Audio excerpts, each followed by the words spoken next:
In order for Israel to succeed the United States as a ruling state in the world,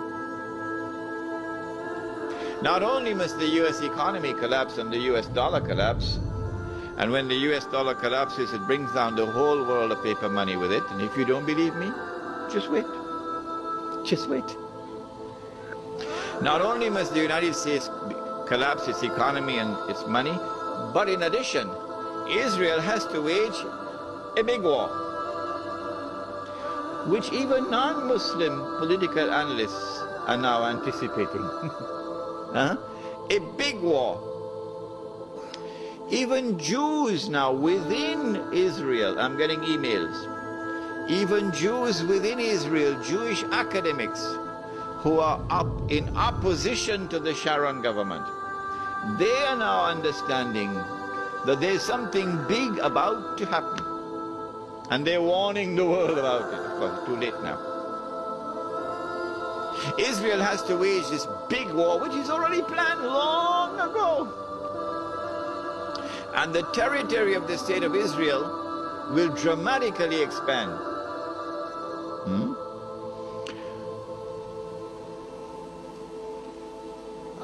And the Palestinian problem will be solved because they'll be exported out. That is the massive human rights crime that the Israeli academics are now anticipating and warning the world about. But in addition, in order for Israel to become the ruling state in the world, not only must she take control of all of this territory, she must also control the oil of the Middle East. Saudi oil, Iraqi oil, Kuwaiti oil, Gulf oil. But I don't see Israel taking Iranian oil. No. And you'd want to ask me why. Yes, you'd want to ask me why. In the question and answer session, not now. I don't see Israel touching the Iranian oil. Now that's going to be a very, very important event in world affairs. If Israel takes control of this oil, Israel will have her hands on the throat of the world. Not so much Britain and the United States, because Britain has North Sea oil. The United States has a lot of oil, sufficient to meet its domestic consumption. And so who is going to have Israel at their throats? The answer, Europe, Japan, and the rest of the world dependent upon Middle East oil, but particularly Europe and Japan. Which is why at this moment you will notice a lot of strange noises coming out of Europe in hostility to the United States. Because the Europeans are beginning to open their eyes and now beginning to slowly understand what we knew all along. Yes. But Israel has a PhD in deception. Because it's Dajjal at the back of this, the mastermind. And Israel would not want to wage a big war and appear to the world naked, clearly, as an aggressor. No, that's not deception. Israel has to wage her big war and make it appear as though she was only defending herself.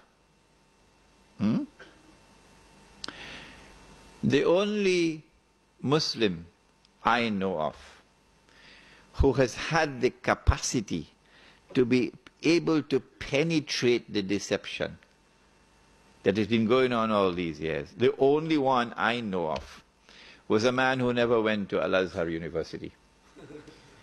No, he wasn't a Syeikh. His name was Malcolm X. He's the only man I know of who had that eyes wish to see and could clearly recognize the strategy and the deception. Read Malcolm X. How is Israel going to launch this big war and yet get away from being perceived by the whole of humanity as the aggressor, blatant aggression. You have to come with a good strategy. The strategy is this. Ariel Sharon goes into Masjid al-Aqsa with 1,000 Israeli military with him, with their shoes on, with the full knowledge that this calculated act of extreme provocation must have a response, a fiery response. And as the flames of the new intifada emerge, you must keep it burning by committing upon the Palestinian people more and more atrocities that drive them into a greater and greater rage. This is planning. This is strategy. This is not happening by accident. As Israel unleashes this barbaric oppression upon the Palestinian people, you must have a television station which you plant amongst them, which will cover this, that your Egyptian television would not cover, and your Jordanian government would not allow on Jordanian television, so you create something called Al Jazeera. And the Arab masses believe Al Jazeera is their station.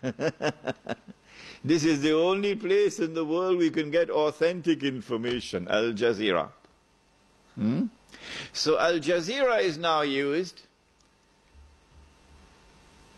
to portray all the atrocities. And so around the Arab world, the masses only have to tune into Al Jazeera and they know what's happening. And so the Arab masses become more and more angry, more and more enraged. And guess who begins to tremble now? The governments which are pro-American. The governments which have entered into peace treaties with Israel.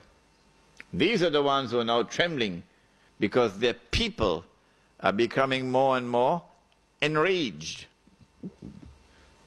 Israel has to judge the temperature on the ground in the Arab world. And because Israel has a strategic military alliance with the United States of America, it is when Israel judges the temperature to be hot enough, only then will Israel give the go-ahead to the United States to attack Iraq. Only then. And you have to inform the whole world in advance that you're going to attack Iraq. So the masses must be expecting it. Why? So that when the United States attacks Iraq, you would have the kind of spontaneous outburst from the Arab masses that you want. That they will take to the streets in massive demonstrations. The kind which brought down Zulfikar Ali Bhutto in Pakistan. They tested this formula.